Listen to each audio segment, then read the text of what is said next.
directly dipole by direction. What is the direction of every dipole always? From wrong answer. क्या होता है direction का? Negative से positive होता है. क्या होता है? नेगेटिव से पॉजिटिव. पढ़ा है ना? नेगेटिव चार्ज से पॉजिटिव चार्ज डायरेक्शन में किसका? Electric dipole. वैसे मैग्नेट डाइपोल अगर हमको निकालना डायरेक्शन फॉर अ मैग्नेट क्या होगा? South to north. सिंपल. क्या होगा? South to north. But if I have a loop in a magnetic field, loop मतलब सर्कुलर लूप है, तो उसमें मैग्नेट डाइपोल का कैसे निकालेंगे direction? If I have a circular loop which is carrying current placed in a magnetic field, तो उसमें magnet dipole का डायरेक्शन क्या होगा? So remember we will use right hand thumb rule. क्या यूज करेंगे? right hand thumb rule. Clear है?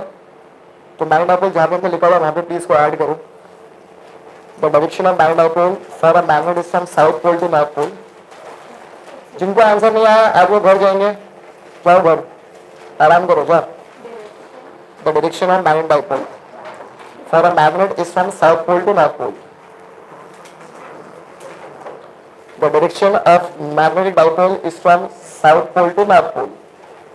For a magnet, and for a current carrying loop, the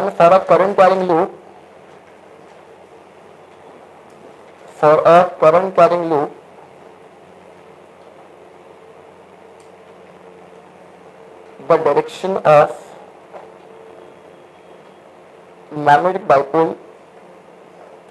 of magnetic dipole is determined by using right hand thumb rule.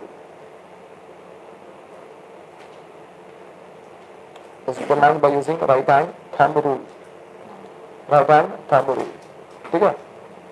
चलो ma'am please करना आगे बात और derive करके दिखाओ मुझे formula. When the forces acting between two long parallel wires. Yes, two long straight parallel wires. उसमें से how will you derive the formula? The force acting between the two wires. Long मतलब infinite. आप समझ दो please. Long मतलब क्या होगा? Infinite. या तो लोग long यूज करेंगे या अगर infinite तो they will use the word finite. Long मतलब infinite समझ के चलो. finite के लिए तो formula अलग होगा of course. Okay, forward back. You were the last time? Then we have to derive it. If you don't know the formula, that's fine. You have to derive it now. If you want, I will help you to draw a diagram. You have to draw two parallel wires. The direction of current will be same. And the separation of distance between them is small d.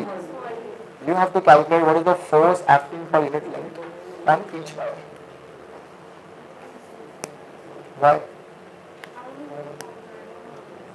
You know the formula, we don't know how to derive it. Last time मैंने derive करके दिखाया था, तब सब बहुत हाँ ही कर रहे थे. अब करके दिखा रहे हो. चलो बोर्ड पे आ जाओ. मैं भी टॉप का भी करवाने वाला डेरिवेशन आज. ये नहीं आएगा तो मैं आगे बढ़ने ही नहीं वाला. This is very important. ये दोनों बोर्ड में आता है दोनों में से एक.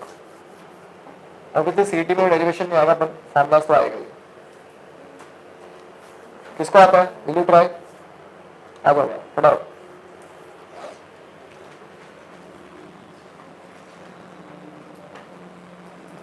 चलो क्लियर है. कोई बात करेगा, मैथ करेगा, मैं बता दूंगा करके.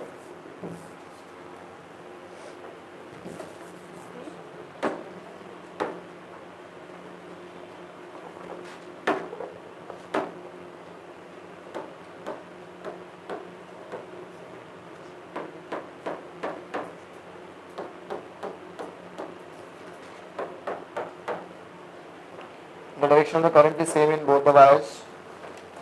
Let's take the magnitude of current as I1 and I2.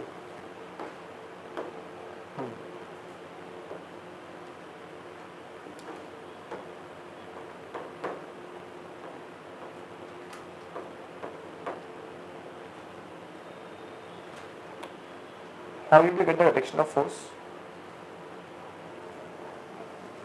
ये कैसा है? क्यों जवाब दे रहे हो? उसको देना तुम. रट्टा मार के आओगे तो कोई सेंस नहीं बनता. How do we determine the direction of force acting on a current carrying wire in a magnetic field? क्या यूज करते हैं हम लोग? हाँ अबे वो तो उसने लिख दिया ना, मैं पूछ रहा हूँ डायरेक्शन ऑफ फोर्स कैसा है, सुन तो ले मैं जो बोल रहा हूँ। डायरेक्शन ऑफ फोर्स कैसा आएगा, आइदर यूजिंग फ्लेमिंग्स और you can use right hand palm rule, right hand palm rule से आएगा, राइट। तो first also ma'am direction magnetic field, direction magnetic field को मार्क किए हुए कैसे निकाला direction of force. Even if you derive this by drawing a diagram, if you don't mark the direction of magnetic field, you will get zero. अगर magnetic field direction mark ही नहीं किया तो direction of force कैसा आएगा, बेटा bio से बदला से।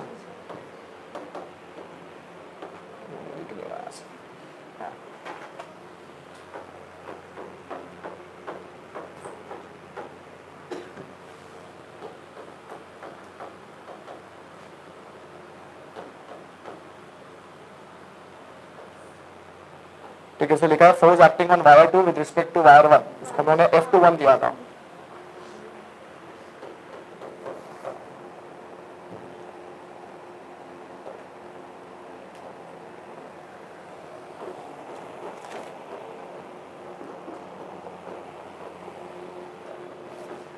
कभी पढ़ेगा तू अभी, हाँ जुलाई आ गया, अभी कभी बायहार्ट करना बैठेगा तू जनवरी में। बुद्धि का कभी टेस्ट करवाया कि नहीं, तू इतना ब्रिलियंट नहीं कि तू जनवरी में बैठ के पढ़ेगा तो तेरा सब 2 महीने में हो जाएगा। क्या स्टार्टिंग कर दिया तूने, कल का क्यों नहीं पढ़ के लास्ट टाइम में, हाँ क्या पढ़ा, क्यों याद नहीं हो रहा, देखो गाने याद होते कि नहीं। अच्छा नेशनल एंथम आती है अपनी कंट्री की, आती है, वो कैसे याद हो गई, कैसे याद हो गई नेशनल एंथम, गाने याद होते हैं ना गाने याद, कभी होते गाने याद जब तू उसको बार बार सुनता है उसको, तो जो चीज याद नहीं होती उसको बार बार पढ़ना होता है। F2 is equal to I1B, अरे L किधर गया, अबे ILB होता है ना, वो फोर्स पर यूनिट लेंथ है ना, तो L तो लिख दे, हाँ L लिख दे ना वहाँ पे, हाँ करेक्ट। तो I1B हो जाएगा, म्यू B का फॉर्मूला है mu not I upon 2 pi, distance of separation is D, so the magnet is what same but direction is opposite, बस यही करना था, ये क्या नहीं कर पाए, हाँ क्या डिफिकल्ट था ये, तो पढ़ के आगा आजा, क्यों नहीं आया करना, यही तो हमको डिराइव करना था, F21 upon L is equal to I म्यू1 mu not I1 I2 upon 2 pi D। चलिए मैं कोई क्लास समझ देता हूँ, अगर तूने इसका मुझे सिंबल का बता दिया मतलब क्या होता है, तेरे को बिठा दूंगा मैं, तो तेरे को सीधा घर ही भेज रहा आज। म्यू नॉट का मतलब क्या होता है,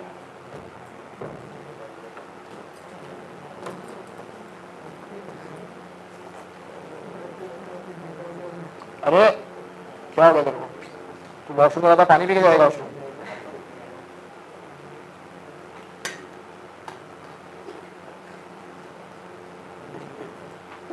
देखो एक क्लास में ऐसे बच्चे जिनको म्यू नॉट का मतलब नहीं मालूम आता,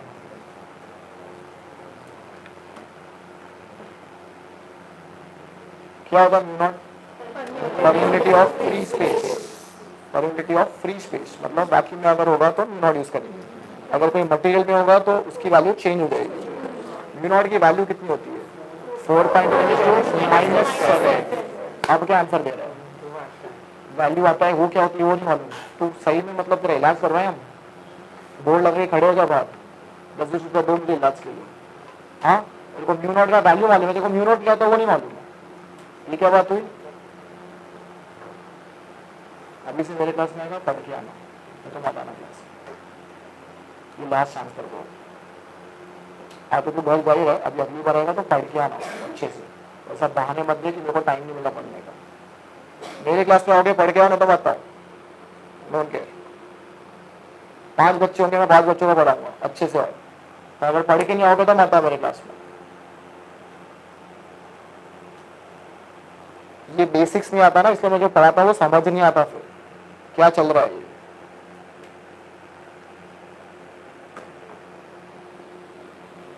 Come on. Derive the formula for the torque acting on a current carrying loop in a magnetic field. You can directly start from the armature coil which is kept at some angle in the magnetic field.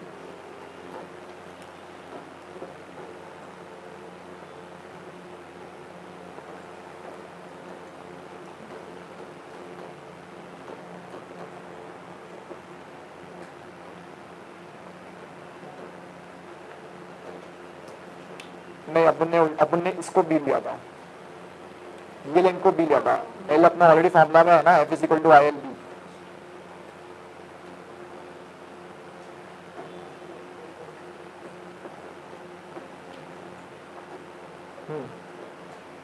अब वो B by two कैसे आएगा, ये वाला B by two आएगा ना, ये B by two कैसे आएगा बेटा, area vector is from the centre ना, हाँ तो ये वाला बी बाई टू आएगा ना, ये डिस्टेंस बी बाई टू आएगा, ये वाला बेटा। ये कैसे बी बाई टू आएगा, ये तेरी लेंथ भी है तो ये भी है ना, ये सेंटर से आ रहा है तो ये बी बाई टू और ये बी बाई टू, समझा, हाँ वो बी बाई टू आएगा। ये समझना जरूरी है बी बाई टू कैसे आ रहा है।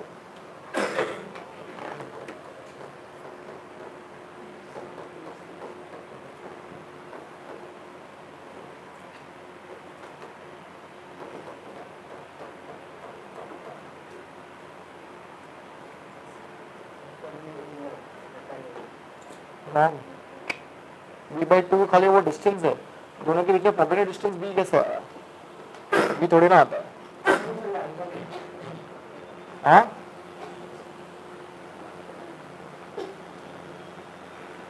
The distance of the armature coil will become b by 2 due to area vector, पर दोनों का परपेंडिकुलर डिस्टेंस b थोड़ी ना आएगा, b by 2 थोड़ी ना आएगा।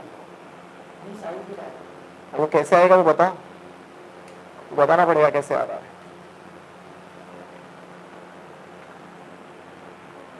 कोई डेरिवेशंस नहीं आ रहे अब ठीक से, मैंने बहुत प्रैक्टिस करने को ये चीज।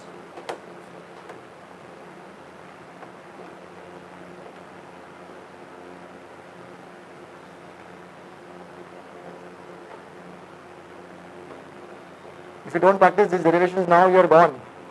क्योंकि पूरे 12th के बोर्ड में there are 16 topics in the book, अगर तुमने देखी है बुक कभी तो कोई के टॉपिक में भर के डेरिवेशन, जैसे रोटेशनल डायनामिक्स अगर तुमने पढ़ा है वो, can you recall how many derivation do you have in rotational dynamics alone? Band road, well of death, convex bridge, कितने सारे डेरिवेशंस है, perpendicular axis theorem, parallel axis theorem, conservation of angular momentum, इतनी सारी चीजें हैं, वो सब कैसे आप करोगे, 1 महीने में 2 महीने में हो जाएगा सब चीजें याद, ये अभी से प्रैक्टिस करना पड़ेगा। तो कैसे भी करके फॉर्मूला लेके आ गया, torque is equal to I A B sine theta, हाँ, और आई ए क्या होता है, magnetic dipole. If this is for n number of turns तो कितना हो जाएगा, एन आई ए बी, तो एन आई क्या हो जाएगा, मैग्नेटिक डाइपोल, उसका वेक्टर फॉर्म में फॉर्मूला क्या हो जाएगा,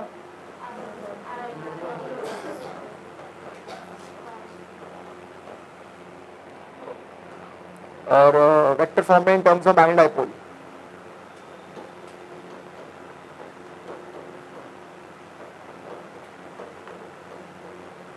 करेक्ट, न्यू क्रॉस, ये फॉर्मूला आता है। तो प्रैक्टिस करना पड़ेगा, ये पढ़ के नहीं आया ना ये, हाँ खाली याद कर रहे हैं आई एल बी बी, तो डायग्राम के बिना तो कैसे डिराइव करेगा ये एग्जाम में, डायग्राम नहीं बनाया तो मार्क्स थोड़ा मिलेगा। आजा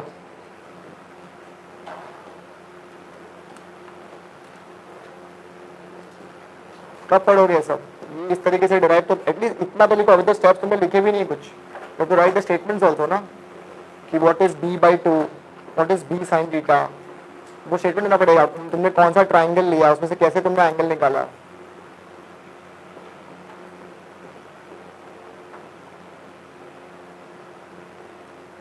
तुम अगर इस तरीके से पढ़ाई नहीं करोगे अब हर क्लास में,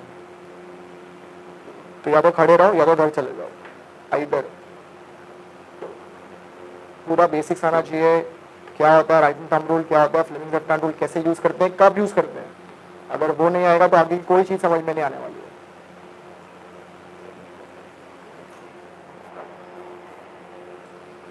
समझ में आ रहा बेटा, क्यों समझा मैं तेरे को, समझ में आ गया ना अभी, तो बाकी क्लास में क्या करता है उनके, मेरी क्लास में पढ़ के आने का, पढ़ के नहीं आता बता, घर में आराम कर, दूसरे सब्जेक्ट पर, समझ रहा मैं क्या बोल रहा हूँ, क्योंकि तू यहाँ पे बैठ के तो कुछ समझ नहीं आ रहा, तो कोई सेंस नहीं बनता ना, तुम्हें 2.5 घंटा वेस्ट क्यों करा लाइफ का अपने, घर में बैठ के कुछ और कर, समझ में नहीं आ रहा तो मुझे पूछ, अब एक्सप्लेन यू, जो भी मेथड है मैं ट्राई करूंगा समझाने का, अब ये मत बोल कि मैं बाद में पढ़ूंगा, ये सब आंसर मेरे को मत दे। चलो और क्या किया हमने लास्ट टाइम, इतना ही किया हम लोगों ने last, I think we did till forces acting between two long parallel wires, यहाँ तक किया हम लोगों ने, उसके अंदर 2 क्वेश्चन दिए हमने, राइट। चलो आगे जाते हैं आज।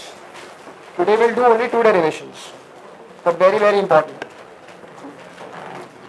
एंड टुडे जो डेरिवेशन हम लोग करने वाले हैं उसमें से वो 2 डेरिवेशन बहुत सिमिलर है what you did in electrostatics. किसी को याद है how do you determine electric field for a electric dipole at the axis?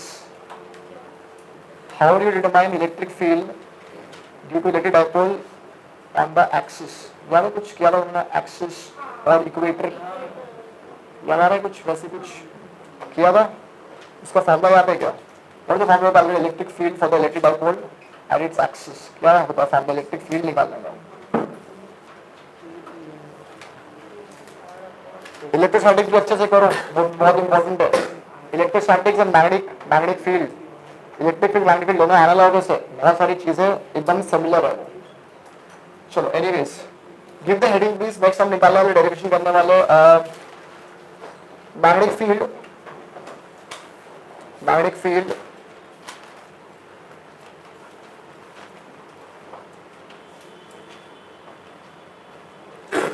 due to current carrying magnetic field due to current carrying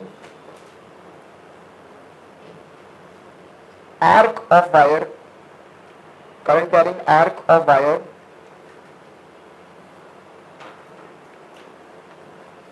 at the center.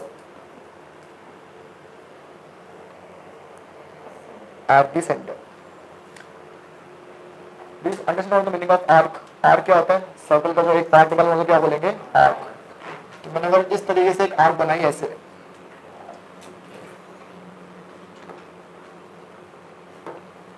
इसको हम लोग क्या बोलेंगे?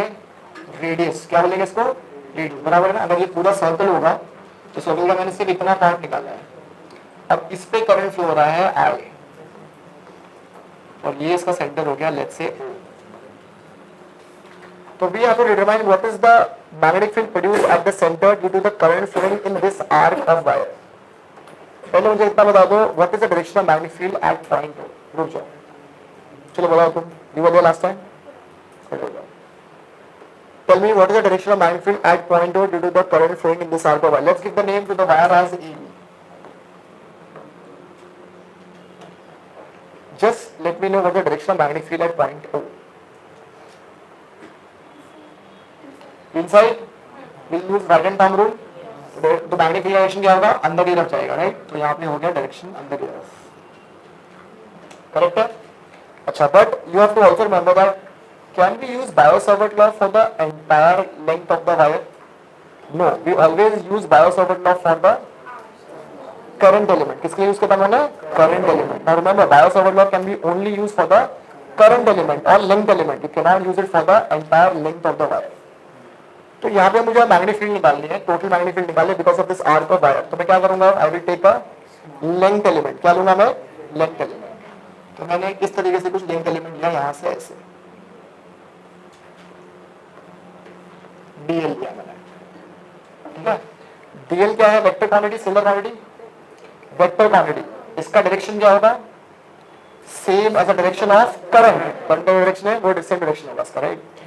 अच्छा, बायो-सावर्ट लॉ का फॉर्मूला क्या है? कौन बताएगा मुझे? मैथमेटिकल एक्सप्रेशन को जाओ, तुम बताओ मुझे, खड़े हो तुम। हाँ, what is the formula for Biot-Savart law का फॉर्मूला क्या है? पहले मुझे वेक्टर फॉर्मूला बताओ, क्या होता है formula? dv is equal to, कौन बोल रहा है आंसर? कोई मत बोलो, उसको बोल दो। हाँ, म्यू नॉट आई बाय 4 पाई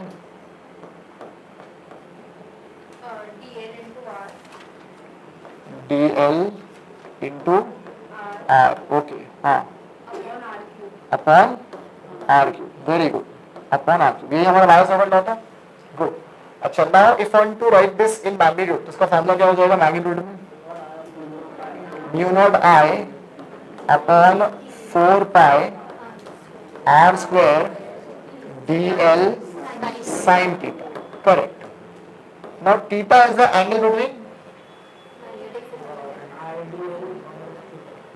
क्या होगा? डायरेक्शन क्या होगा इसका साइन थीटा क्या एंगल है, थीटा किसके जो एंगल है, आइडियल एंड आर। अच्छा आर यहाँ पे मैंने वेक्टर क्वांटिटी लिया, मतलब कहने से it is a position vector, क्या है ये, पोजीशन वेक्टर। तो एंगल हमेशा किसके बीच में लेना, करंट एलिमेंट और आर के बीच में लेना, राइट। अच्छा यहाँ पे ये आर है और ये मेरा करंट एलिमेंट है जो टैंजेंशियल है, राइट। इस तरीके से टैंजेंट और रेडियस के बीच में हमेशा एंगल कितना बनता है, 90 डिग्री। कितना बनेगा, मतलब ये कितना हो जाएगा एंगल हमेशा, कैन आई से this is true for all the DL with the radius, yes. कभी भी टैंजेंट ड्रॉ करूंगा मैं कोई भी पॉइंट में सर्कल में, उसका रेडियस हमेशा कितना एंगल होगा, 90 होगा। So if I substitute 90 degree यहाँ पे, तो मेरा फॉर्मूला क्या हो जाएगा यहाँ पे, dB is equal to mu not I upon 4 pi are square, और कितना हो जाएगा, दैट्स इट, क्योंकि थीटा की वैल्यू कितनी हो गई, 90 डिग्री। अच्छा नाउ कैन आई से यहाँ पे भी एक एंगल बनता है, यस और no. This we call as the angle subtended by the arc wire AB at the center. अब ये बहुत इंपॉर्टेंट है लिखने के लिए आंसर में, क्या बोलेंगे हम, the angle subtended by the arc wire AB at the center। ये एंगल को हम थीटा लेंगे क्या, नहीं, एंगल को चेंज करना, थीटा ऑलरेडी ले लिया है, तो let's call this as alpha ले लो या फाई ले लो। मैंने क्या ले लिया, एंगल फाई ले लिया। समझ आ रहा है क्या, यस और नो, ठीक है। अच्छा अब मुझे निकालना है magnetic field at the centre for the entire length of the wire. तो अब मैं कैसे निकालूंगा, मैंने डीएल एलिमेंट ऑलरेडी ले लिया, जैसे मैंने ये डीएल ले लिया, राइट। इसका यहाँ से अगर सेंटर से लेता हूँ मैं इस तरीके से ये एंगल, तो अगर ये पूरा एंगल फाइव है तो ये कितना एंगल हो जाएगा, डी फाइव, छोटा सा एंगल हो जाएगा। पूरे लेंथ के लिए मैंने फाइव लिया, तो छोटे से करंट एलिमेंट के लिए कितना हो जाएगा, डी फाइव हो जाएगा। अब can I get the relation between the radius and DL. अगर लेंथ ऑफ आर्क का तुमको पता है, रिलेशन क्या होता था, हाँ कितना हो जाएगा, आर थीटा। तो यहाँ पे कितना हो जाएगा, DL is equal to R D phi. समझ में आ रहा है ये, तो कितना हो जाएगा, DL is equal to R, अच्छा कैपिटल आर डी फाइव। अब इसको सब्स्टिट्यूट करो कहाँ पे, यहाँ पे सब्स्टिट्यूट करो, और अब क्या करेंगे हम लोग, उसको इंटीग्रेट करेंगे। क्या करेंगे, इंटीग्रेट करेंगे। समझ में आ रहा है, कितना आएगा इंटीग्रेट करेंगे, तो यहाँ पे डीएल के बदले में डाल दूंगा आर डी फाइव। अब इसमें क्या क्या कांस्टेंट है पहले बता दो मुझे, mu naught constant, L constant, 4 पाई, यहाँ पे डिस्टेंस हम लोग आर ले लेते हैं, ठीक है, ये मैंने आर लिया था तो ये आर ले लेते हैं। तो 4 पाई आर स्क्वायर पूरा बाहर आ गया, ये आर भी बाहर आ गया, अंदर क्या बचेगा इंटीग्रेट में, सिर्फ डी फाइव बचेगा। डी फाइव को इंटीग्रेट करूंगा तो मुझे कितना मिलना चाहिए, 5 मिलना चाहिए। कितना मिलेगा, 5। अच्छा दिस 5 इज इन रेडियन और डिग्री। ये किसमें है, रेडियन में निकाला है, किसमें निकाला, रेडियन में निकाला, डिग्री पे नहीं निकाला। डिग्री पे चाहिए तो क्या करना पड़ेगा, डिवाइड बाय,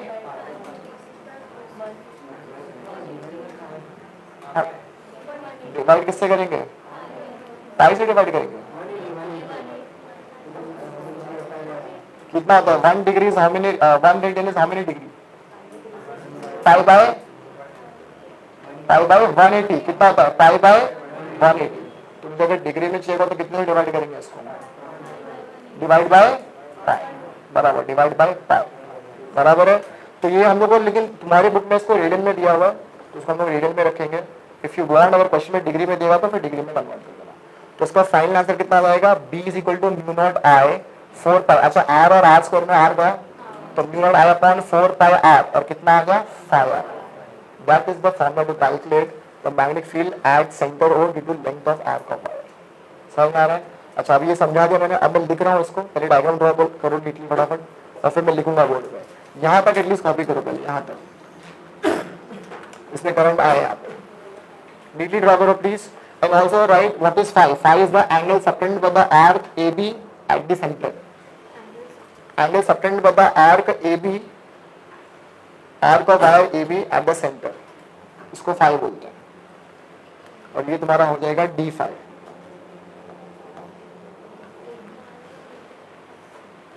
आई होप सबको ये आता होगा लेंथ ऑफ आर्क निकालने का formula, DL is equal to R D phi for small current element. मैंने D5 लिया एंगल, अब वहां पे DL के बदले आर D5 डाल दो तो एक आर कैंसिल हो जाएगा, तो mu not I upon 4 pi R पूरा बाहर आ जाएगा। Remember this angle is in radian, phi is in radian. Integrate करो d5 को तो you'll get 5, तो your final formula will be b is equal to mu naught I upon 4 pi r 5.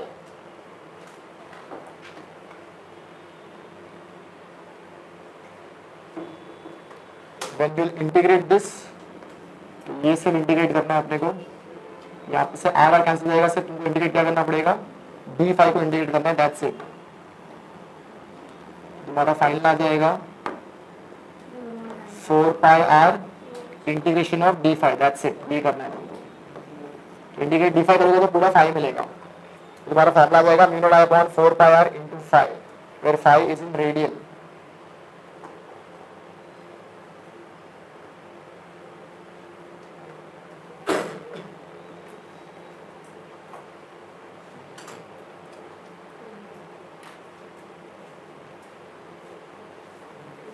Finished? Okay, next question now. ये तुमको खुद से करना है.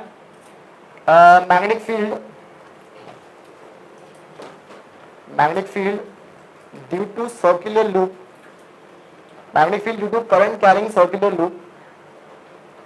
Magnetic field due to current carrying circular loop at the center. Magnetic field due to current carrying circular loop at the center. सब लोग निकाल के दिखाएंगे मुझे क्या फार्मूला होगा. Sir, magnetic field due to current carrying circular loop at the centre. निकाल. कितना आएगा आंसर इसका? Mu not I upon 2r. Mu not I upon 2r. क्यों? क्योंकि यहाँ पे पूरा एंगल कितना सर्कल का 360, मतलब कितना हो गया 2 पाई. 5 के बदले 2 पाई डाल दो तो कितना आ जाएगा? Mu not I upon 2r. क्या सबको समझ में आ रहा है? यस और नो? समझ में आया? यहाँ पे क्लियर? समझ में आया कैसे आया? पूरे सर्कुलर लूप के लिए एंगल कितना होगा बीच में? 360. 360 मतलब कितना हो गया? 2 पाई. तो 5 के बदले 2 पाई डाल दो तो फार्मूला कितना आ जाएगा? Mu not I upon 2r. So whenever you need to calculate magnetic field at the center of a circular loop, formula याद रखना mu not I upon 2r. Clear है चीज? Mu not I upon 2r. समझ में बेटा? ये पूरा angle 360 होगा बीच में. 360 मतलब 2 पाई. आ गया? Mu not I upon 2r.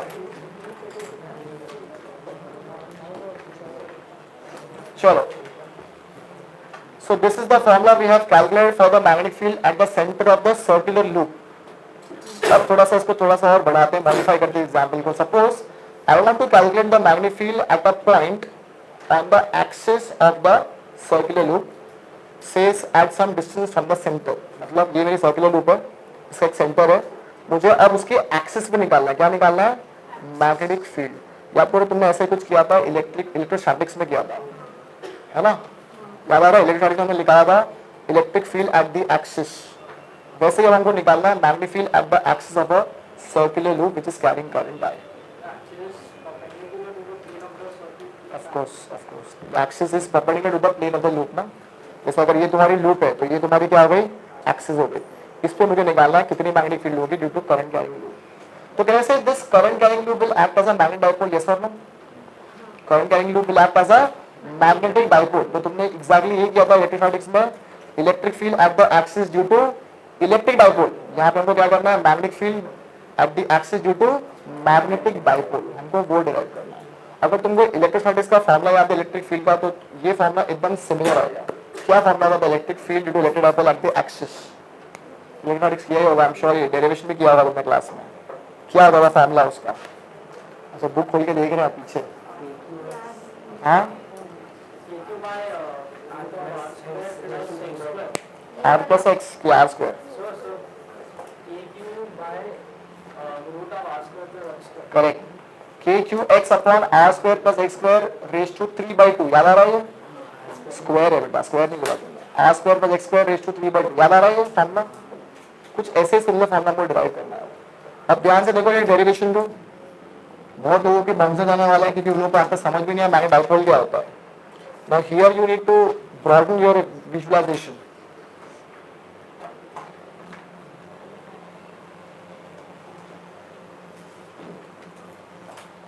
This is the loop. This is the center. मुझे यहाँ के सेंटर में axis which is perpendicular to the plane of loop let's say यहाँ पे मुझे निकालना है magnetic field, this is point P, let's call this as distance Z, centre से लेके पॉइंट P के लिए डिस्टेंस कितना है Z, so this I will consider this as a Z axis, orientation में कुछ भी ले सकता हूँ, let's consider this as Y, मैंने इसको Y एक्सिस मान लिया है, और ये मेरी हो जाएगी X एक्सिस। क्या मैं इस बना सकता हूँ यस और no? These are three mutually perpendicular axes and this is my chosen coordinate system जहाँ पे z axis ऐसी है, y axis ऐसी है और x axis ऐसी है। समझ में आ रहा है क्या बोल रहा हूँ?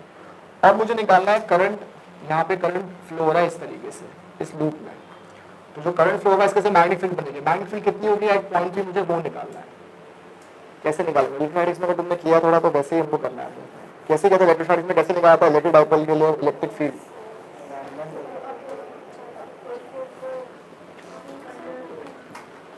फिर अंडर रूट, क्या मतलब हुआ इसका? चलो देखो तो कैसे करेंगे, ध्यान से देखो। सबसे पहले इंपॉर्टेंट को समझना है कि इसमें हमको डीएल, अब हमको क्या लेना पड़ेगा, पहले इसमें करंट एलिमेंट लेना पड़ेगा, क्योंकि पूरी लूप के लिए तो मैं मैग्नेटिक बायो-सावर्ट लॉ यूज नहीं कर सकता, तो मैं पहले थोड़ा सा एक करंट एलिमेंट काटूंगा या लेंथ एलिमेंट काटूंगा। लेट्स से मैंने लेंथ एलिमेंट को जिस तरीके से काटा यहाँ पे ऐसे, ठीक है, तो यहाँ पे डायरेक्शन ऑफ करंट कैसा है, ऐसे जा रहा है, राइट? तो डीएल का डायरेक्शन भी कैसे होगा, कुछ इस तरीके से होगा, यस और नो? दिख रहा है यहाँ पे? अच्छा, आप लूप कैसे रखिए, हॉरिजॉन्टल रखिए लूप, तो डीएल का करंट कैसे होगा, ऐसे होगा डीएल का करंट, दिखाई कुछ लिखा होगा पकड़ इसको, दिस इज योर लूप, दिख रहा है यहाँ पे, ये ऐसे रखी हुई है लूप को, यहाँ पे करंट फ्लो हो रहा है ऐसे, इसके सेंटर पे हमको निकालना है मैग्नेटिक फील्ड, तो मैंने क्या किया, यहाँ से मैंने एक डीएल काटा, तो डीएल का डायरेक्शन ऐसे होगा ना, यस और नो? दिख रहा है तुमको, ये डायरेक्शन जा रहा है, ये क्लियर है? अभी मैं ये इसमें बना नहीं सकता ना, ये टू डायमेंशनल है, यहाँ पे ऐसे आ रहा है डीएल, क्या सबको समझ में आ रहा है, यस और नो? ये करंट ऐसे जा रहा है, डीएल ऐसे जा रहा है अंदर की तरफ, राइट? अच्छा, अब मुझे डीएल और इसके बीच में डिस्टेंस निकालना पड़ेगा, क्योंकि बायो-सावर्ट लॉ क्या बोलता है, डीएल और पोजीशन वेक्टर का डिस्टेंस चाहिए, तो मैंने यहाँ पे किस तरीके से एक डिस्टेंस बनाया ऐसे, इसको मैंने दे दिया नाम आर। क्या इतना समझ में आया, यस और नो? ये लूप है, ये इसकी एक्सिस है, मुझे इस पॉइंट में मैग्नेटिक फील्ड निकालना है, मैंने यहाँ पे क्या किया, एक डीएल काटा, तो डीएल और डिस्टेंस के बीच में क्या बनेगा, एक एंगल बनेगा। क्यों टेल में ये एंगल कितना होना चाहिए,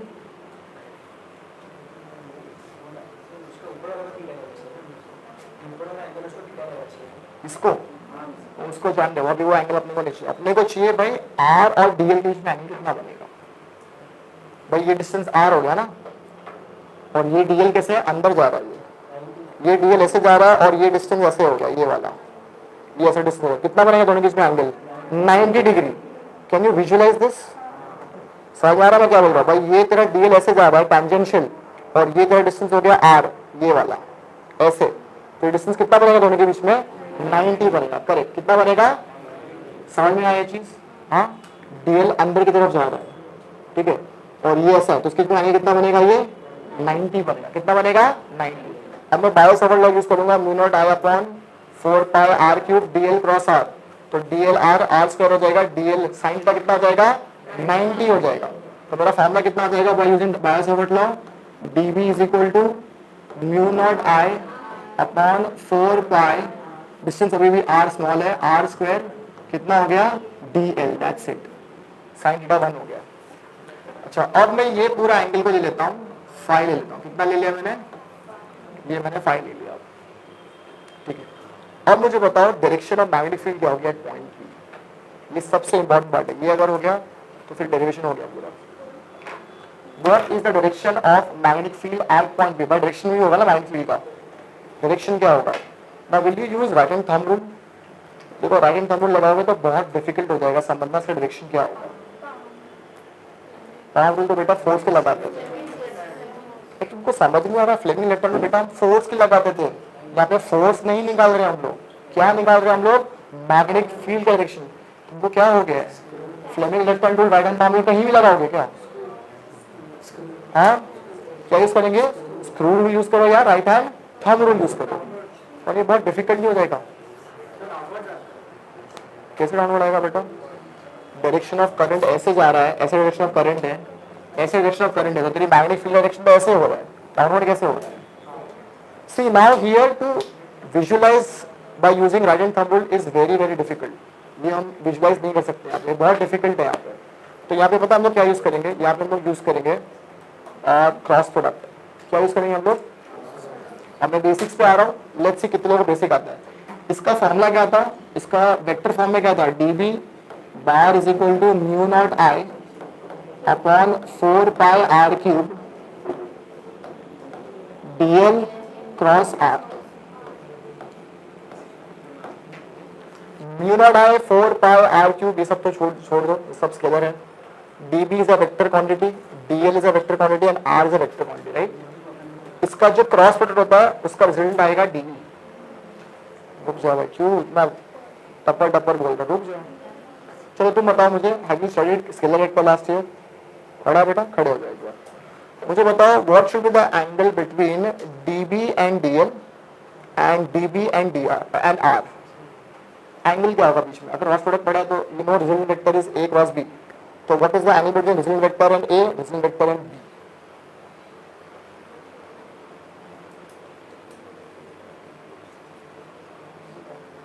बात नहीं करना है, डिस्कस नहीं करना है, मत कर डिस्कस। मुझे मालूम पड़ेगा तुझे आता है इसका आंसर, मत कर डिस्कस। बताओ मुझे what is the angle between resultant vector if R is equal to A cross B?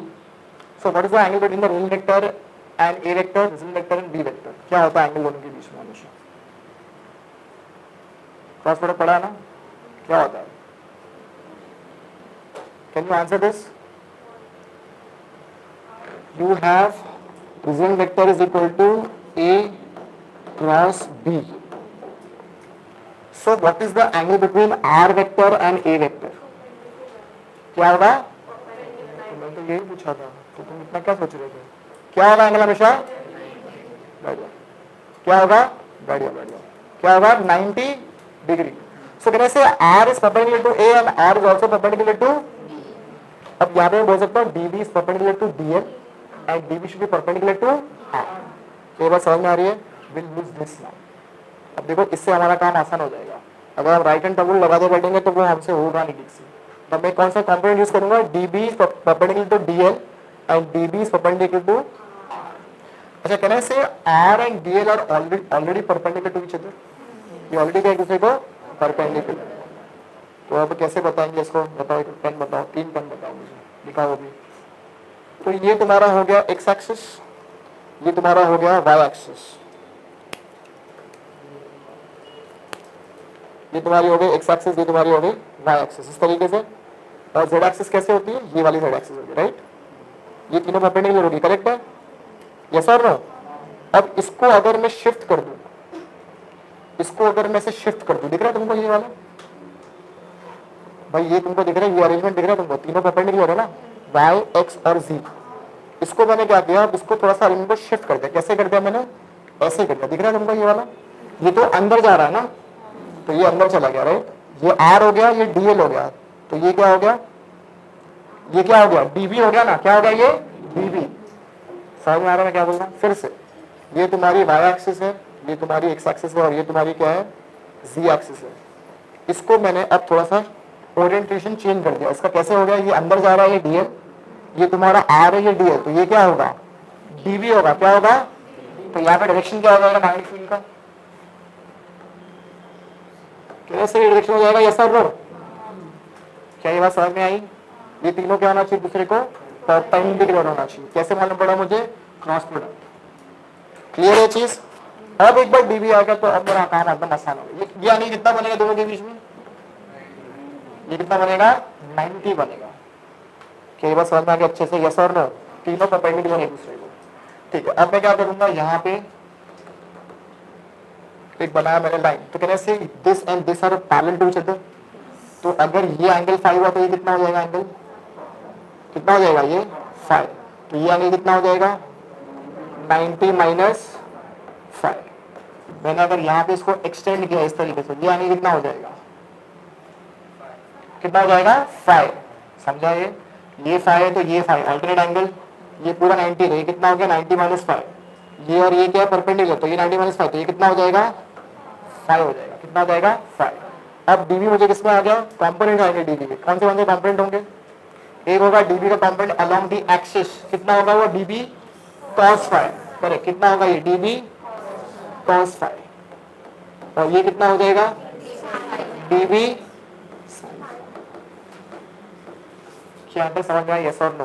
तो एक डीएल एलिमेंट की वजह से कितना आया मुझे component along the axis dB cos 5।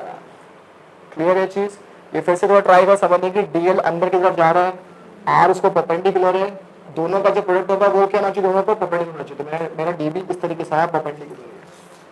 मैंने सिंपली इसको रिजॉल्व किया और मेरे को आ गया डीबी cos 5 और डीबी sin 5। डीबी cos 5 का डायरेक्शन क्या होगा, ऊपर की तरफ होगा, और डीबी sin 5 कैसे होगा, ऐसे होगा।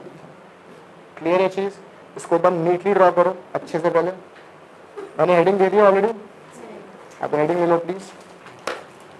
Axial magnetic field, axial magnetic field लिखो, उसमें नीचे लिखो, चलो मैं स्टेप्स भी लिखाते हैं, लिखो उसमें पहले स्टेटमेंट लिखो, the angle between the length element, the angle between the length element, the angle between the length element and R from the point P, and the angle between the length element and R from point P is 90 degree, is 90 degree। उसके बाद फिर bio Savart law लो, लिखो dB is equal to mu naught I 4 pi r cube dl cross r। उसके बाद फिर लिखो magnitude में dB is equal to mu naught I dl 4 pi r square sin theta, यहाँ पे थीटा केवल 90 हो जाएगी।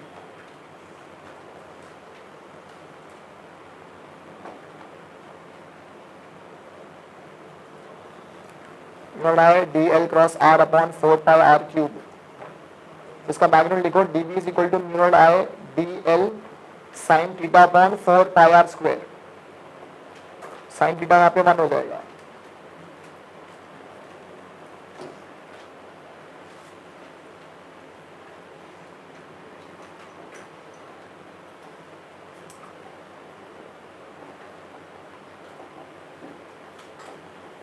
ठीक है, फिर नीचे लिखो उसके from the cross product in the bio-Savart law, from the cross product in the bio-Savart law, from the cross product in bio-Savart law,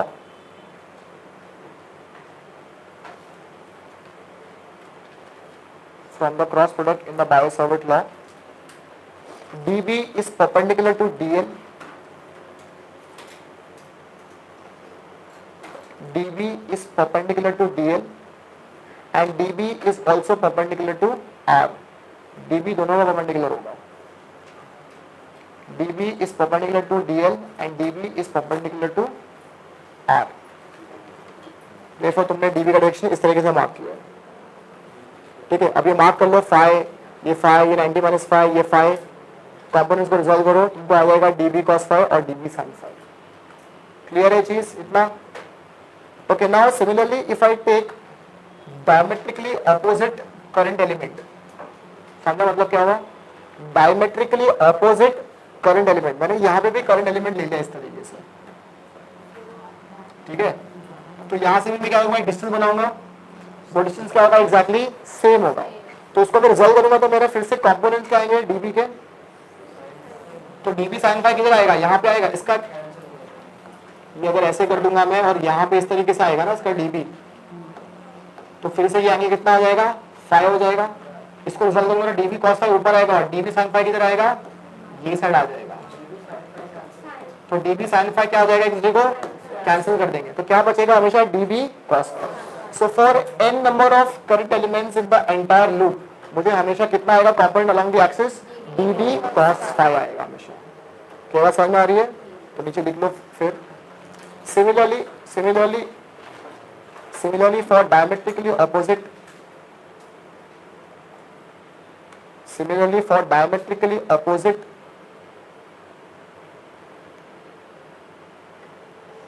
length element,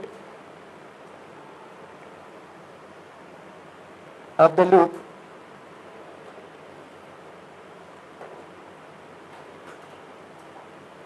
will produce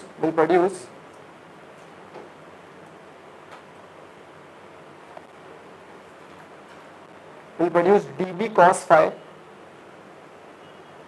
at point P.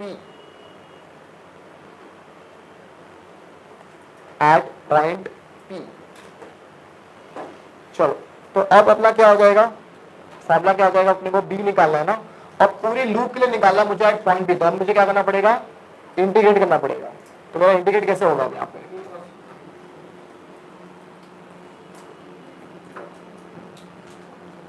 Integration of dB cos phi लूंगा, क्या लूंगा, integration of dB cos phi, क्योंकि dB नहीं आ रहा, क्या आ रहा है मुझे, dB cos phi आ रहा है, इसको इंटीग्रेट करना है। dB का फॉर्मूला अपना कितना आया हुआ, mu not I dl upon 4 pi r square है, राइट। अच्छा मुझे बताओ, ये ट्राइंगल में can I get the value of r in terms of z and r, कितना हो जाएगा, पाइथागोरस थ्योरम का z square equal to r square equal to z square plus r square, तो r will be root of z square plus r square. अच्छा cos phi निकाल सकता मैं triangle में, कितना आएगा, cos phi कितना आ जाएगा इस ट्राइंगल से, हाँ, capital R upon small r, और r की वैल्यू में ऑलरेडी निकाल लिया, तो मैं दो चीजें यहाँ पे लिख देता हूँ। पहले लिख दो cos phi का वैल्यू, cos phi कितना हो जाएगा, capital R upon small r, small r हमने कितना निकाला था, r is equal to root of z square plus capital R square, तो यहाँ पे कितना हो जाएगा, r upon root of z square plus,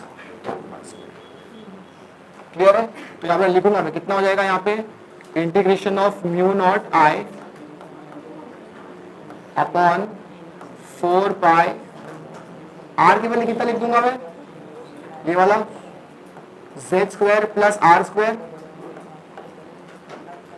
dl वैसे ही रहेगा, और cos phi के वैल्यू कितना लिख दूंगा मैं, r upon root of z square plus, ये तुम्हारा आ गया इंटीग्रेशन का पार्ट। अब इसमें क्या क्या कांस्टेंट है, म्यू नॉट आई कांस्टेंट है, 4 पाई कांस्टेंट है, ये डिस्टेंस z चेंज हो रहा है क्या, ये भी कांस्टेंट है, रेडियस ऑफ द लूप भी कांस्टेंट है, तो ये पूरा का पूरा टर्म बाहर आ जाएगा, अंदर सिर्फ क्या बचेगा, dl, क्या बचेगा, सबको समझ में आ रहा है, dl बचेगा। अब मुझे कौन बताएगा, जब मैं इंटीग्रेट करूंगा पूरे लूप को dl के लिए, तो मुझे कितना मिलना चाहिए आंसर, हाँ क्या मिलेगा मुझे, अगर मैं इंटीग्रेट करूंगा लूप को, तो कितना मुझे सर्कमफरेंस मिलेगा, कितना मिलेगा मुझे, 2 पाई r, भाई लेंथ ऑफ द लूप क्या होता है, सर्कमफरेंस होती है ना, तो कितना मिलेगा, इसको सब्स्टिट्यूट करके देखो आंसर आ गया। चलो कॉपी करो फटाफट, integration of dB cos phi, dB का फॉर्मूला था mu not I dl upon 4 pi r square, r के बदले क्या डाला मैंने, root of z square plus r square, Pythagoras theorem, cos phi is equal to capital R upon small r, मैं इसे substitute किया वैल्यू यहाँ पे। चलो जा फटाफट, खुद से प्रैक्टिस करोगे तो आएगा।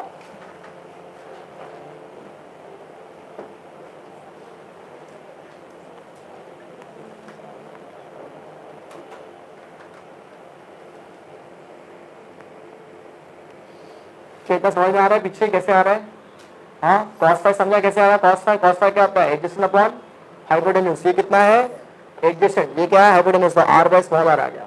फिर ये ट्रायंगल में से स्मॉल r की मैंने वैल्यू निकाली, कैसे, Pythagoras theorem, z square plus r square, मैंने सब्स्टिट्यूट किया आगे, बस कितना आएगा, mu not I r upon 4 pi, और इसको मल्टीप्लाई करेंगे तो कितना हो जाएगा, ये म्यू नॉट आई और 2 पाई r तो बाद में डालेगा dl का, मैं पहले बताया था इंटीग्रेट के पहले, कांस्टेंट क्या क्या बना रहा है, mu not I r 4 pi, और ये कितना मल्टीप्लाई हो जाएगा, z square plus r square raise to 3/2, ये सब बाहर आ जाएगा। फिर खाली इंटीग्रेट करो किसको, dl को, dl को इंटीग्रेट करके तो कितना आएगा, सर्कमफरेंस कितना आएगा, 2 पाई, सब्स्टिट्यूट कर दो वैल्यू, कितना आंसर,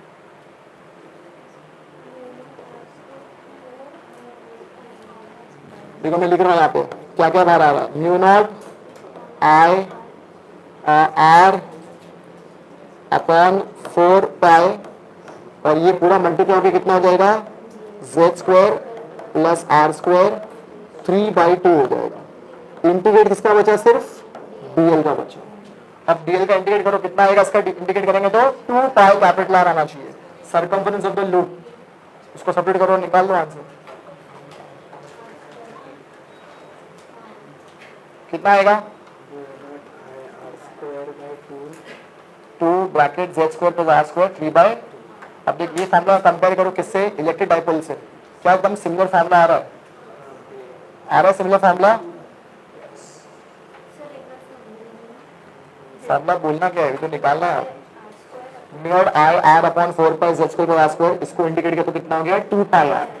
2 पाई और ये pi cancel, r into r कितना हो गया, आर स्क्वायर हो गया। तो mu not I r square upon 2 bracket z square plus are square raise to 3/2। अगर तुम ये भी नहीं कर पा रहे हो तो प्रॉब्लम है मैथ में। समझ में आया, ये आ गया आंसर, फॉर्मूला आ गया। क्या आया, mu not I bracket 3/2, correct. ये फार्मूला आ गया actual magnetic field from the centre of the circular loop. Clear है चीज, यस और नो। अच्छा आप मुझे बताओ, ये फार्मूला में suppose if I to calculate magnetic field at the centre, तो कहने से ये जो z की वैल्यू ये ऑलमोस्ट 0 होगी। सेंटर में तो z क्या हो गया, 0 हो गया। तो यहाँ पे z स्क्वायर निकल जाएगा, पूरा 0 हो जाएगा। ये कितना हो जाएगा, r क्यूब हो जाएगा। तो r स्क्वायर और r क्यूब में से r बचा। अपना फार्मूला क्या आ गया, not I upon r square. कैसे बेटा, ये r और r क्यूब में से गया ये, हाँ आर स्क्वायर कैसे आएगा भाई, आर स्क्वायर वही देखो फार्मूला में आया भाई। इसके केस में नहीं, अपने का फार्मूला कितना आया, mu not I r square upon 2 bracket z square plus are square raise to 3/2। अब अगर मेरे को सेंटर पे निकाल दो, z की वैल्यू कितनी हो गई, 0। z निकल गया पूरा, नीचे कितना बचा, आर क्यूब। आर स्क्वायर और आर क्यूब में से कितना बचेगा, नीचे सिर्फ आर बचेगा।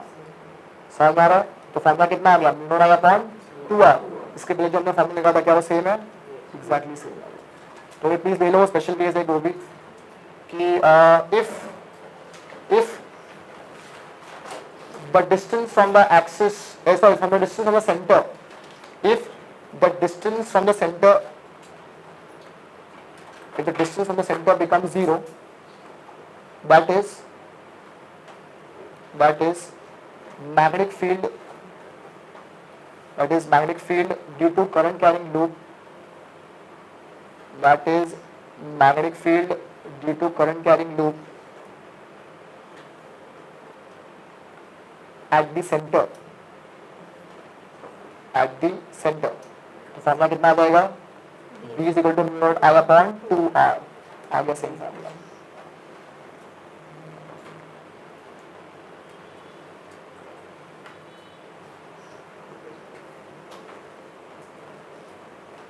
Finished. Now take one more case please, ये भी खुद से करो, एक बार ट्राई करो। If the distance z is greater than r, z is very very big in comparison to r, तो मुझे निकाल के दिखाओ मैग्नेटिक फील्ड कितनी आएगी। करो डिराइव करके दिखाओ फार्मूला क्या आएगा।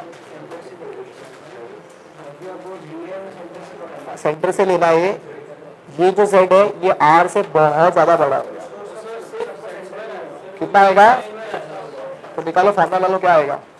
तो B is equal to mu naught I r square upon 4 pi z cube, that's right।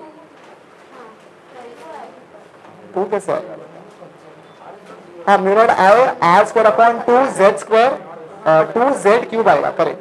देखो पीछे मैं लिख रहा हूँ, हमारा फार्मूला आया था B is equal to mu naught I r square upon 2 z square plus r square raised to 3/2। Now if z is very very big in comparison to r, तो तुम्हारा फार्मूला आ जाएगा B is equal to mu naught I r square upon 2, ये z तो पूरा 0 हो गया, r square r पूरा 0 हो गया राइट, तो कितना हो जाएगा z इंटू क्यूब, तो ये कितना हो जाएगा 2z क्यूब हो जाएगा। ये तुम्हारा आगे फार्मूला, तो कॉपी करो please. B is equal to mu naught I R square upon 2Z cube. Clear है? अच्छा, what is the area of this loop? इसका फॉर्मूला क्या होगा? Pi are square. तो area of the loop is pi are square. So can I say R square will be nothing but equal to a by pi. Yes और no? तो इसको separate करो यहाँ पे, तो कितना हो जाएगा? Mu not I A upon 2 pi Z cube. कितना हो जाएगा ये हो जाएगा mu not I A upon 2 pi Z cube. R into A क्या होता है? Magnetic dipole. तो फॉर्मूला क्या हो जाएगा? Mu not mu upon 2 pi Z cube. लिखो प्लीज, ये फॉर्मूला काम आएगा न्यूमेरिकल्स के लिए.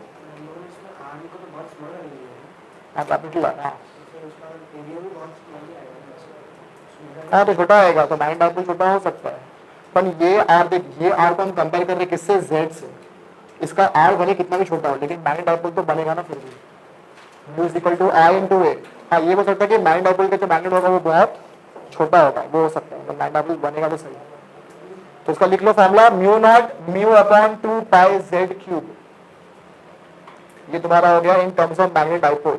तो this formula is very important. CT में जो न्यूमेरिकल आएंगे डायरेक्टली सब्स्टिट्यूट करना है फॉर्मूला को, वैल्यू को डालना सब्स्टिट्यूट करके सीधा. क्लियर है चीज? ठीक है, चलो एक बार मैं 2 मिनट दे रहा हूँ, एक बार जस्ट गो थ्रू एवरीथिंग. एक बार देखो, कुछ समझ में नहीं आया मुझे पूछो कि क्या समझ में नहीं आया, कि डीवी परपेंडिकुलर कैसे हुआ डीएल को, आर को, ये सब एक बार देखो अच्छे से. If something you are not able to comprehend please ask me. क्या लेंथ ऑफ आर्क कैसे निकालते हैं? तो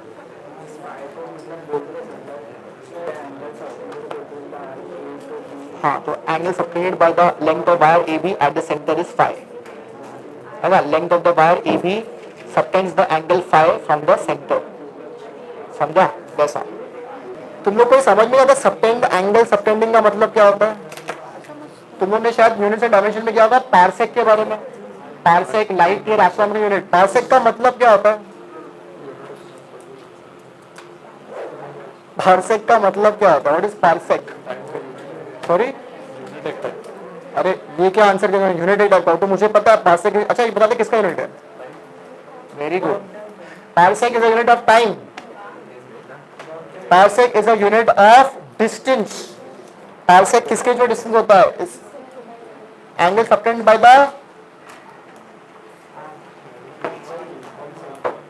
अरे किसके बीच में बेटा, किसके बीच में एंगल सबटेंड होता है पारसेक में? भगवान, क्या तुमने यूनिट डायमेंशन भी किया है भाई. Parsec is nothing but angle subtended by the sun with respect to earth. Sun और अर्थ के बीच में निकाल देना पारसेक. ये सन सन और अर्थ के बीच में जो एंगल सबटेंड होता है उसको पारसेक बोलते हैं. Parsec is equal to how many light years? 3.26 light years. Parsec is unit of time. Light year is also unit of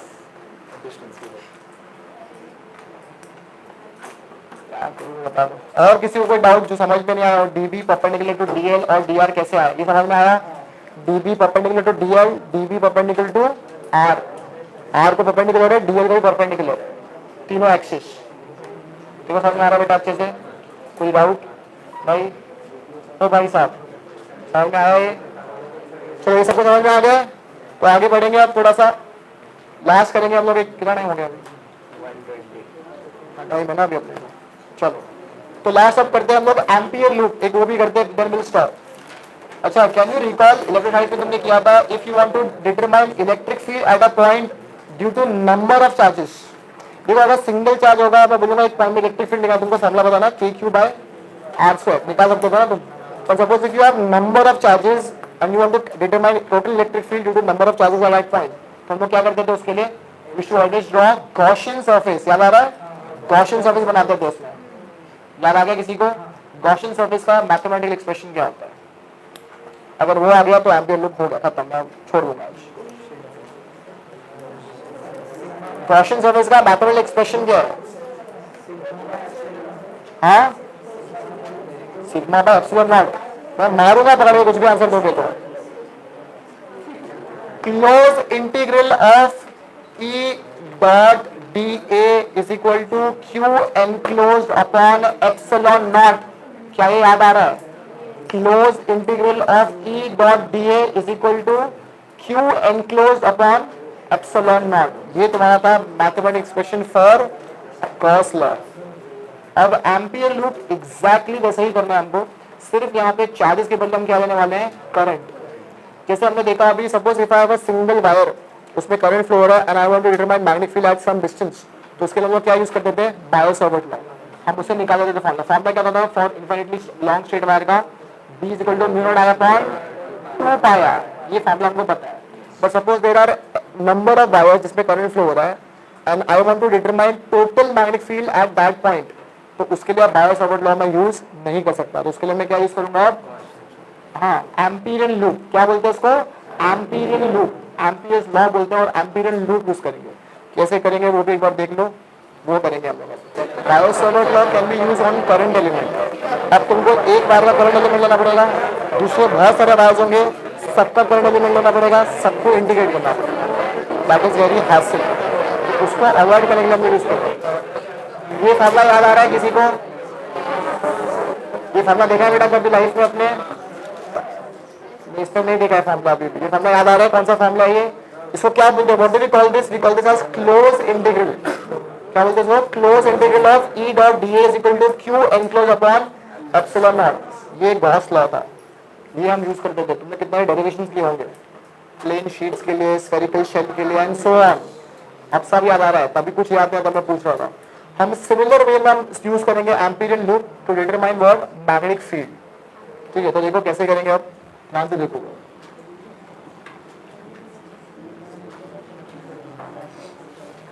suppose, अच्छा, now here I will assume that the current flowing is inside the plane of the page और outside. Either current अब कैसे flow हो रहा है? या तो अंदर की तरफ जा रहा है या बाहर की तरफ जा रहा है। ठीक है, तो अगर मैंने क्रॉस बनाया मतलब करंट कहाँ पे जा रहा है? अंदर। तो मैंने इस तरीके से बहुत सारे बनाए करंट्स, ऐसे कुछ ऐसे बनाए। तो ये हो गया तुम्हारा I1, ये तुम्हारा हो गया I2, I3 and I4. Now I want to determine the total magnetic field due to all the currents at point P. तो मैं कैसे निकालूंगा इसके लिए? I cannot use Biot-Savart law क्योंकि मेरे को हर एक वायर के लिए मैग्नेटिक फील्ड निकालनी पड़ेगी और फिर मेरे को टोटली करना पड़ेगा इसके लिए। तो मैं क्या करूंगा इसके लिए? I will simply draw what? इस तरीके से क्या बना दूंगा मैं? एक, इसको बोलते हैं एम्पीरियन लूप। क्या बना दूंगा मैं? एक एम्पीरियन लूप। क्लियर है चीज? ओके, नाउ एम्पीरियन लूप तो मैंने बना दी। अब मुझे क्या निकालना है? इसका फार्मूला। देखो इसका पहले फार्मूला क्या हो जाएगा, ध्यान से देखो। इसका फार्मूला हो जाएगा close integral of B dot, यहाँ पे मैं एरिया लूंगा कि सर्कमफरेंस लूंगा? मैंने लूप बनाई है तो क्या लूंगा मैं? सर्कमफरेंस। तो यहाँ पे कितना हो जाएगा? बी डॉट डी एल हो जाएगा। B dot d l is equal to, वहां पे हम लोग क्या लेते थे? Charges enclose. यहाँ पे मैं क्या लूंगा? Current enclose. तो मैं यहाँ पे लूंगा current enclosed into what? Into mu not. क्या करूंगा मैं? इंटू, वहां पे हम डिवाइड बाय एप्सिलॉन कर दो, यहाँ पे क्या करेंगे? इंटू। क्लियर है चीज? पहले इतना कॉपी करो, फिर बताऊंगा डीएल का डायरेक्शन कैसे लेना है। ठीक है, तो प्लीज इसको बनाओ। टॉपिक है एम्पियर्स लॉ। Ampere's law. अभी तुमने गॉस लॉ लिख दिया। अरे बाबा, लड़के ने गॉस लॉ ऑफ करंट लिख दिया। गॉस लॉ, इसको एम्पीरियन लूप बोलते हैं। एम्पीरियन लूप ले लो प्लीज। हाँ, डॉट प्रोडक्ट साइन कैसे आएगा? कॉस आएगा। वहां पे भी इलेक्ट्रोस्टैटिक्स में भी हम लोग वैसे करते ना, ई डॉट डी का क्या निकाल देगा? ई एक कॉस थीटा निकाल देगा ना, यहाँ पे E d l cos theta निकाल देगा, B d l cos theta. Amperian loop is called Amperian loop. अच्छा, now अब आता है वेरी वेरी इंपॉर्टेंट पार्ट। ये तो बहुत इजी भाई, हमने अभी इसको रिलेट कर लिया। अब इसमें इंपॉर्टेंट पार्ट है वो ध्यान से देखो। यहाँ पे जो डीएल का direction, DL is about vector quantity. अब डीएल का डायरेक्शन क्या लेंगे? अब क्वेश्चन ये है कि इसमें डीएल का डायरेक्शन क्या होगा?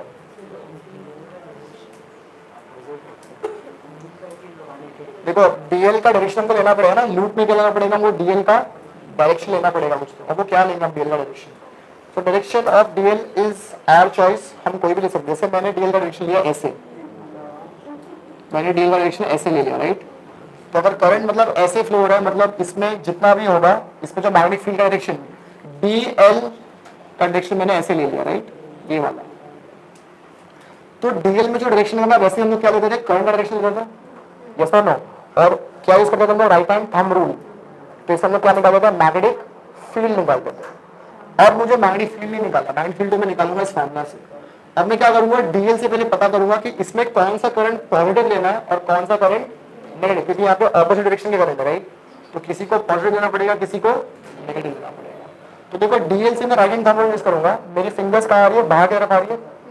तो जो मेरे फिंगर्स बाहर की तरफ आ रही है, मतलब जितने करंट बाहर की तरफ होंगे वो सबको क्या लेंगे हम, पॉजिटिव। और जितने करंट इसके ऑपोजिट होंगे उसको क्या लेंगे हम, नेगेटिव। क्या ये बात समझ में आई, यस और नो। DL का डायरेक्शन मैंने चूज किया, मैं DL का डायरेक्शन कुछ भी चूज कर सकता हूँ, मेरी मर्जी है। मैंने क्या किया, मैं राइट हैंड थंब रूल लगाया, इसमें थंब रखा और मैंने फिंगर्स को, ये फिंगर्स मेरी कहाँ आ रही है, बाहर की तरफ। तो जितने भी करंट यहाँ पे बाहर की तरफ वो सब क्या हो जाएंगे, पॉजिटिव। और जितने उसके ऑपोजिट डायरेक्शन में वो सब क्या हो जाएंगे, नेगेटिव। क्या बात समझ में आ रही है। सिमिलरली अगर मैं DL का डायरेक्शन ऐसे लेता, ये वाला, तो मैं यहाँ पे क्या यूज करता हूँ, राइट हैंड थंब रूल, मेरी फिंगर्स कहाँ जा रही है, अंदर की तरफ। तो जितने भी करंट अंदर की तरफ उसको क्या जाते थे, पॉजिटिव, और उसके जो अपोजिट होता है वो क्या होता है, नेगेटिव। समझ आ रहा है। सो DL का डायरेक्शन का चॉइस किसका है, हमारा चॉइस है। क्लियर है। तो please take a note below, फटाफट take a note below.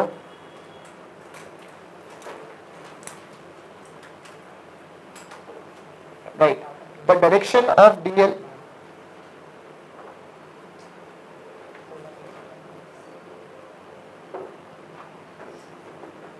the direction of DL determines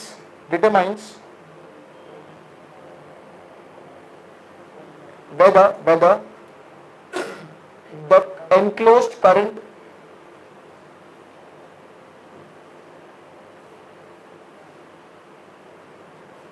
the direction of DL determines whether the enclosed current in the loop is either positive or negative.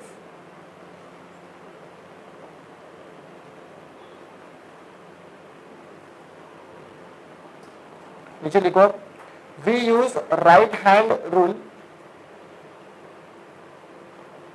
we use right hand thumb rule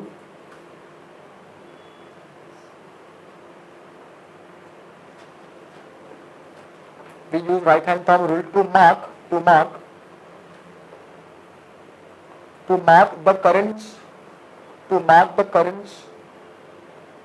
with positive sign or negative sign.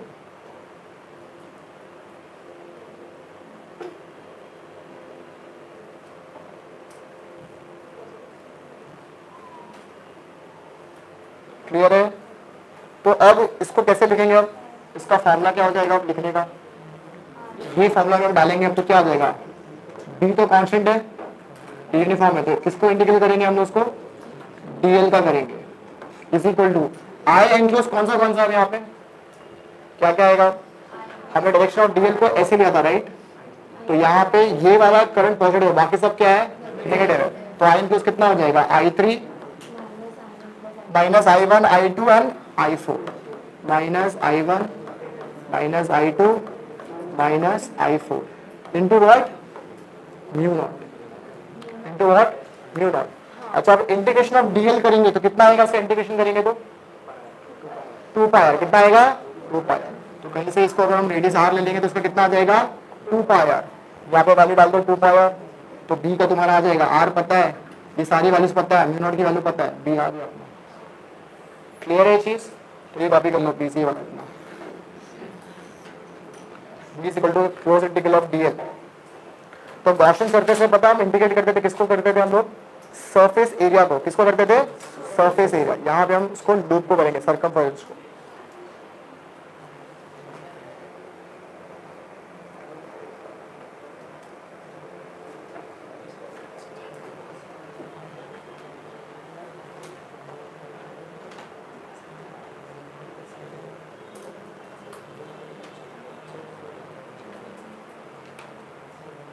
Finished?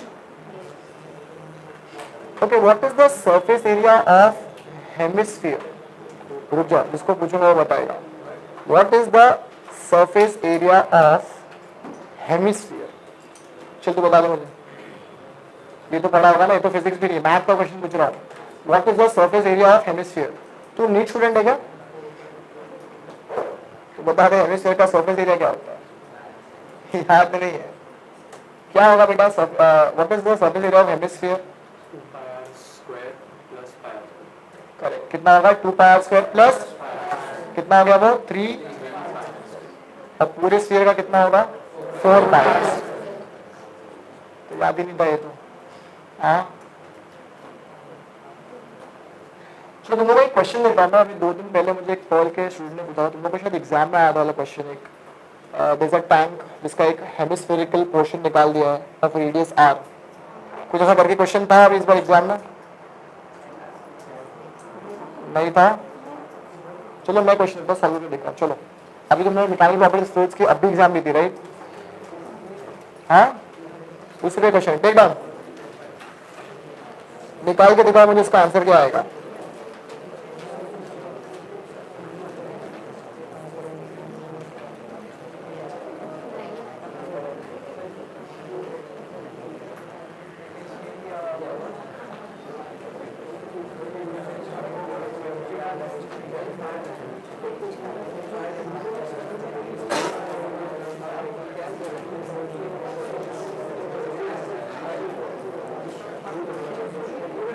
Take down, please take down the question. Question बहुत बड़ा है, थोड़ा ध्यान से सुनो question. Take down a hemispherical portion, a hemispherical portion of radius capital R, a hemispherical portion of radius capital R is removed from the bottom of the cylinder, is removed from the bottom of the cylinder of radius capital R.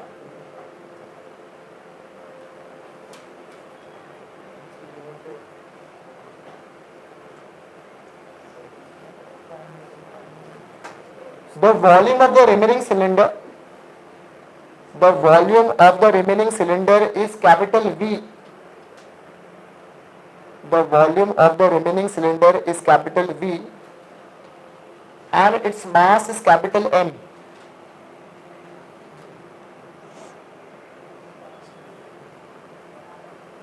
It is suspended by a string.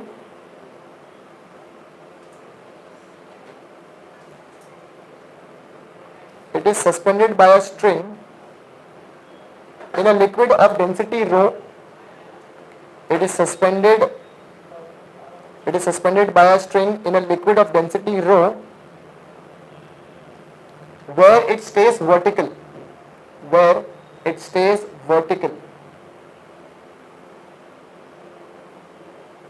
Full stop. Continue. The upper surface of cylinder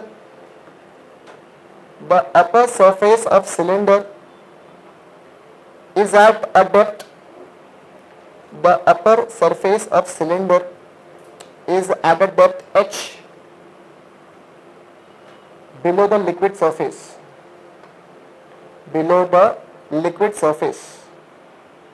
Full stop. Continue. The force on the bottom of the cylinder, the force on the bottom of the cylinder by the liquid is.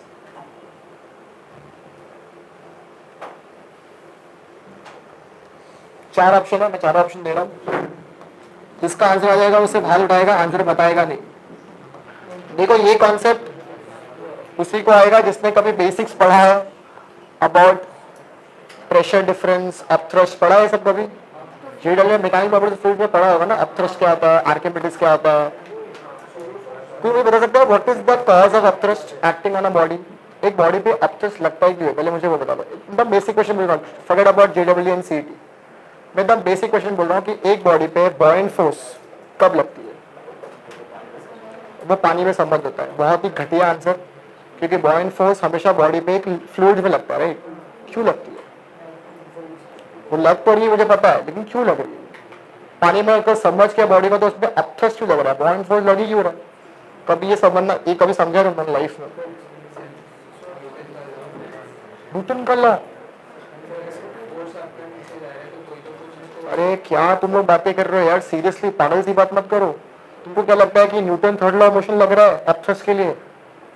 Are you guys stupid? Newton third law of motion कब लगता था? Action and reaction forces always act on two different bodies. यहाँ पे अगर एक body को मैंने समझ किया तो उसका वेट और अपथ्रस कहाँ लग रहा है? सेम बॉडी पे लग रहा है। न्यूटन थर्ड लॉ में कैसे लगा रहा है तू? कुछ भी। क्या रीजन है अपथ्रस का?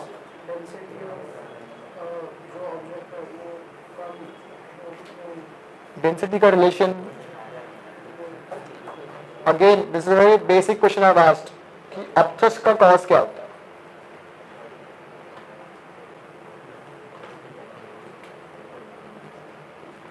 क्या ही किया तुम लोगों ने भाई, वहां पे भी बैठ गए।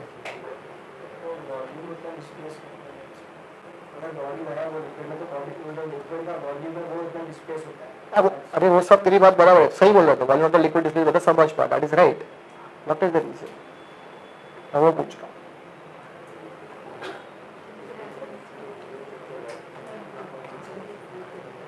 क्या इस क्लास में मुझे कोई भी इसका आंसर नहीं दे सकता कि अपथ्रस का कॉज क्या है? अपथ्रस होता ही क्यों है पहले इन द फर्स्ट प्लेस?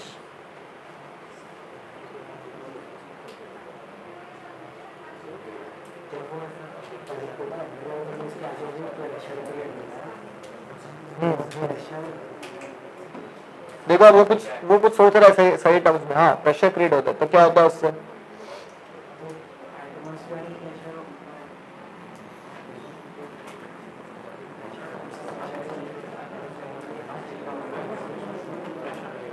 ये एक रेक्टेंगुलर ब्लॉक है जिसको मैंने कंप्लीटली इमर्स किया एक लिक्विड में। लिक्विड की डेंसिटी का मान के चलो रो, ठीक है। अच्छा, आप मुझे बताओ पहले इस रेक्टेंगुलर ब्लॉक में प्रेशर कहाँ का लगेगा? ऊपर लगेगा प्रेशर। क्यों लगेगा? हाँ, तो प्रेशर लगेगा। अबे आंसर भाई, ऊपर प्रेशर क्यों लगेगा? क्योंकि ऊपर तुमको दिख रहा है लिक्विड है। लिक्विड के मॉलिक्यूल्स क्या करेंगे? एक्सर्ट करेंगे फोर्स। कहाँ पे? ये सरफेस पे। ऊपर प्रेशर लगेगा। क्या नीचे प्रेशर लगेगा? हाँ, लेकिन मॉलिक्यूल एक्सर्ट करेंगे प्रेशर कहाँ पे? ऊपर की तरफ करेंगे। क्या साइड में भी लगेगा प्रेशर? यस। उसको हम क्या बोलते हैं? Lateral pressure. वो एक दूसरे को क्या कर देंगे? हमेशा कैंसिल आउट कर देंगे, क्योंकि हॉरिजॉन्टल प्लेन में प्रेशर हमेशा क्या होता है? सेम होता है। छोड़ दो उसको। अब बचे दो सरफेस, एक ये वाला बचा, एक ये वाला बचा। इस पे प्रेशर लगेगा, ऐसे लगेगा प्रेशर, यस और नो? और यहाँ पे प्रेशर कहाँ लगेगा? ऊपर की तरफ। अब से मुझे इतना बता दो, इन दोनों में से प्रेशर में P1 P2 में से कौन ग्रेटर है? या कोई इक्वल है दोनों प्रेशर? P2 ग्रेटर है। क्यों ग्रेटर है? Correct. As you go deeper inside pressure keeps on increasing. तो अगर मैंने इसकी कोई सिग्निफिकेंट हाइट ले ली h, तो कहने से P2 is greater than P1, yes और नो? ठीक है। अच्छा, रेक्टेंगुलर ब्लॉक है मतलब सिमेट्रिकल है, तो इसका सरफेस एरिया इसका सरफेस एरिया भी क्या होगा? सेम होगा। प्रेशर निकालने का फॉर्मूला क्या होता है? In general force upon, in general पूछ रहा मैं, क्या होता है? Force upon area. तो P2 का फॉर्मूला भी क्या हो जाएगा भाई? F2 अपॉन A, और P1 का फॉर्मूला भी क्या हो जाएगा? F1 upon A। Since area same है, can I also say that F2 greater than F1? भाई अगर P2 ग्रेटर देन P1 है, दोनों का एरिया सेम है, तो कहना से F2 is also greater than F1, yes और नो? तो मैंने बोल दिया F2 is greater than F1 for sure. अब मैं पूछूंगा भाई what is the net force acting on this block, तो क्या आएगा आंसर? F2 minus F1।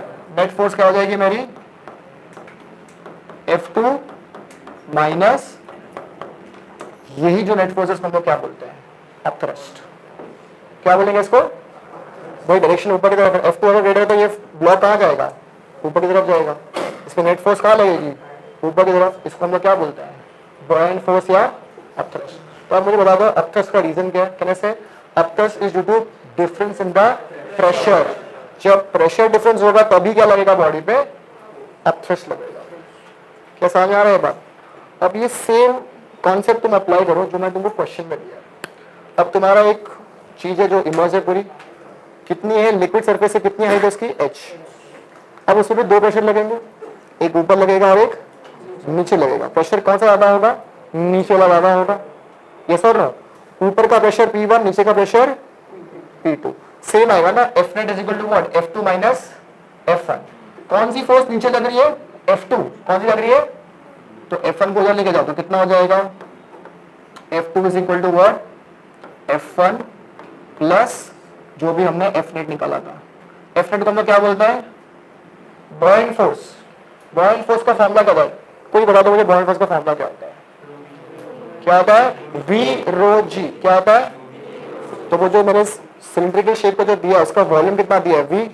तो उसका फॉर्मूला कितना हो जाएगा? V रो G। अच्छा, ये F1 फोर्स कैसे निकालेंगे जो ऊपर फोर्स लग रही है due to liquid pressure? Pressure का फॉर्मूला क्या होता है? Force upon area. तो कहने से force will be nothing but equal to pressure into area. Yes और नो? प्रेशर का फॉर्मूला क्या हो जाएगा? H रो G बराबर है। और एरिया कितना हो जाएगा? सिलिंड्रिकल का बेस एरिया कितना होगा? Pi are square. तो कितना हो गया ये? पाई आर स्क्वायर। इसको यहाँ पे सब्स्टिट्यूट कर दो, कितना आ जाएगा? H rho G pi are square. Check करो कौन सा फॉर्मूला है, कौन सा ऑप्शन है ये? Fourth option is the right answer. ये आंसर आएगा इसका। समझा कैसे आया ये? डिफरेंस इन द प्रेशर से मैंने निकाला ये फॉर्मूला, फोर्थ ऑप्शन। ये तुमने पढ़ा है अपने स्कूल लेवल पे कभी तो, कि एप्रेस is due to difference in the pressure. अगर तुम ये अभी भी लर्न नहीं कर पा रहे हो, सीरियस प्रॉब्लम है। Today will stop here. चलो, और किसी को डाउट है तो मुझे पूछो प्लीज, क्योंकि नेक्स्ट टाइम मैं फिर से बोर्ड में करवाने वाला डेरिवेशन। नहीं समझ में आया अभी मुझे पूछो।